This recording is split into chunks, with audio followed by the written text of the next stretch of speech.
everyone, welcome back to my channel. Today we are going to prepare shrimp tom yum sour soup for kids in my village. So now my sister tell you ingredients. Here we have shrimp 3 kg, tomato, lime, lemongrass, and tom yum. So now get started with us.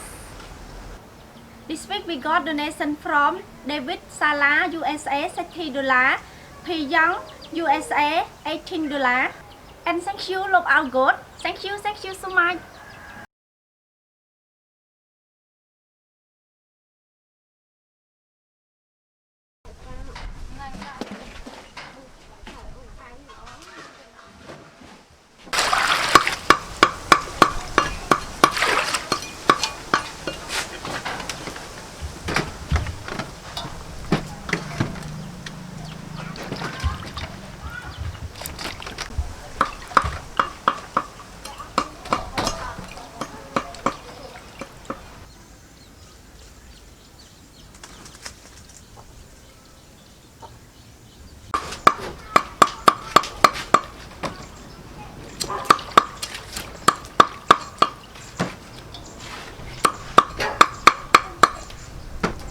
Dần thôi chặt ra này.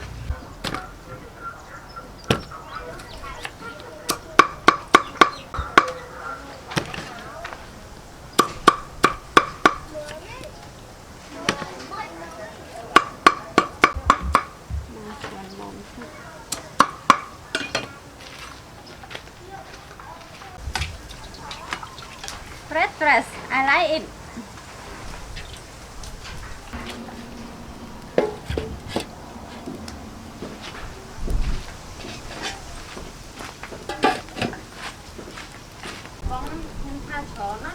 Sợ cái người ta quay đặt mày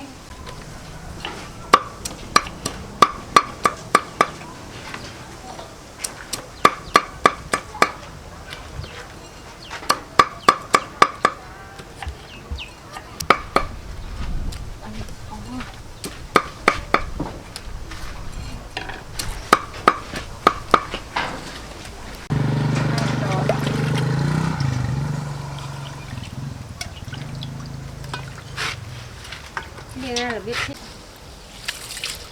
mai ăn đĩa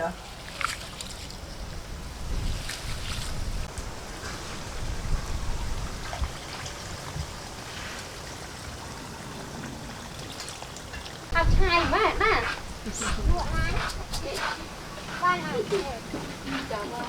dân mình mà trời anh đừng dân anh bây giờ được ngồi thì một anh bắt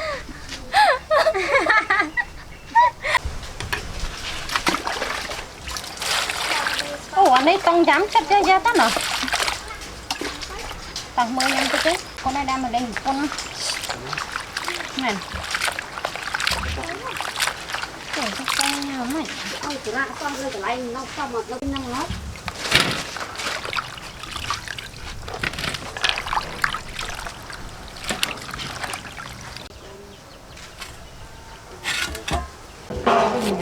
lên con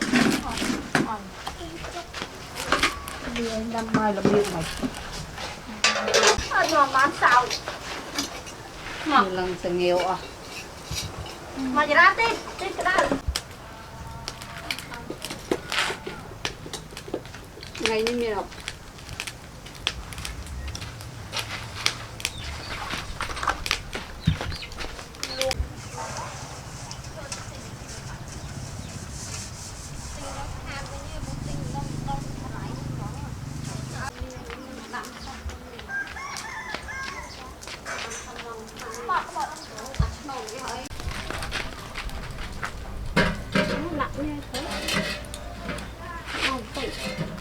ôi đại thoáng này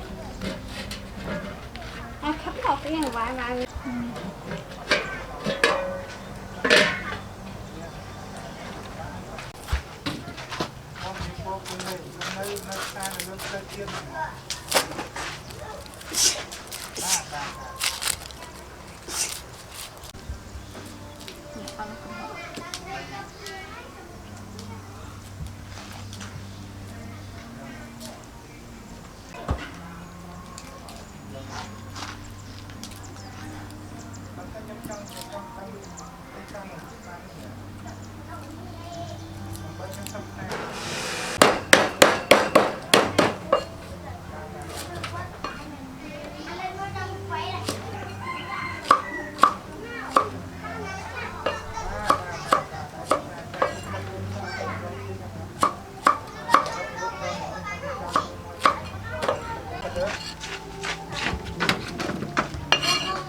Mày ra ơi.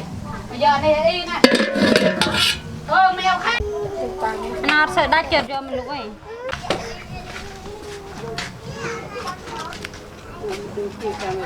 Mẹ chơi tôi xong nhưng tiền.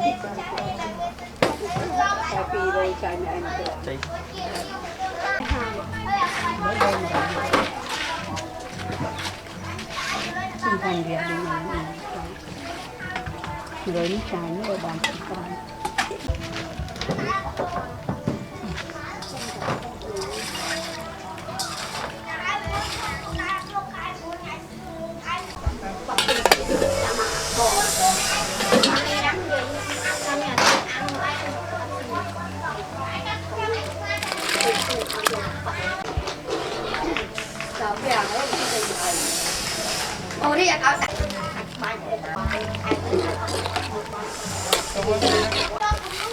Salt,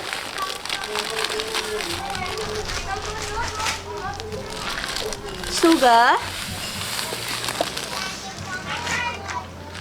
chicken powder, and fish sauce.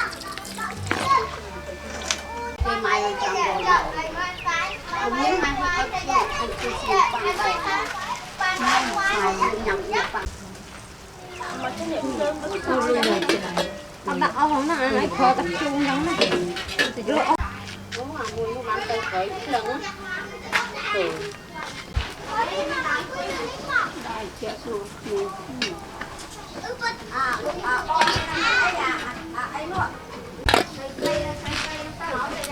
Không dám.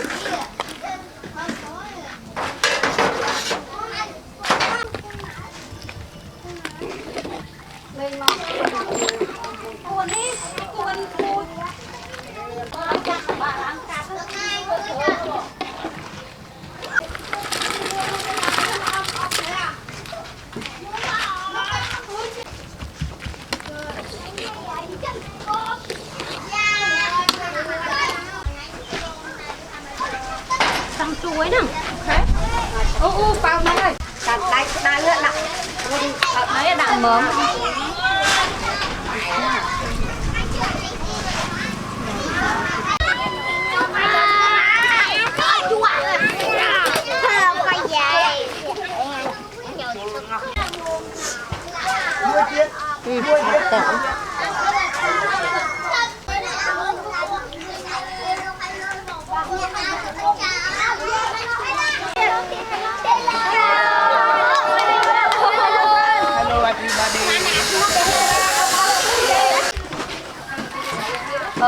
Pi buôn thèm mà tóc thèm nè bông đặt vào kia mà nè bạn bay này nó chui đó to đó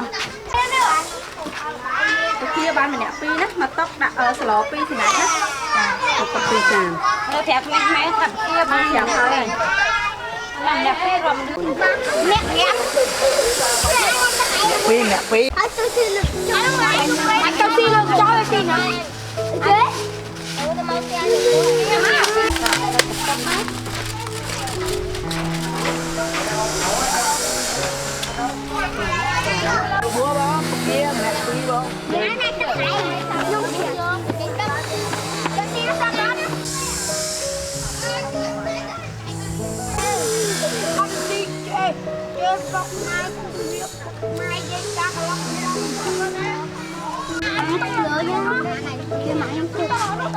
Không vậy như thế nào? Để tìm không kia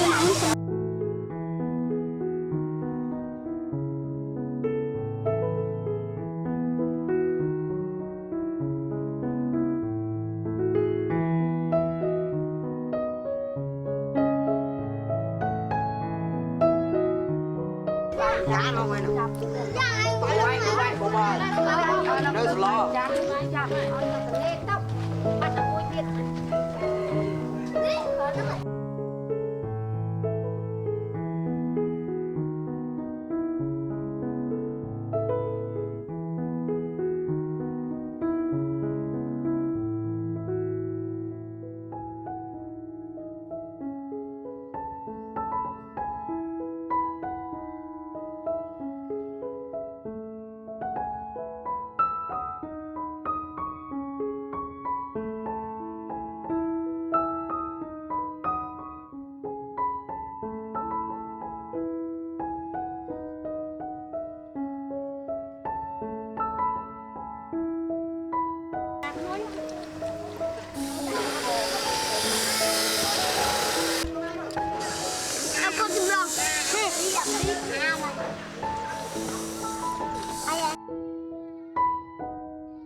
ไก่สะไอ้บ่ไอ้บ่ให้จะมีเพจแจกยำเปียดบ่มินเลยเธอนี่ให้มียังเธอเพจแจกยำอ่ะนั่งไงต้องรอก่อน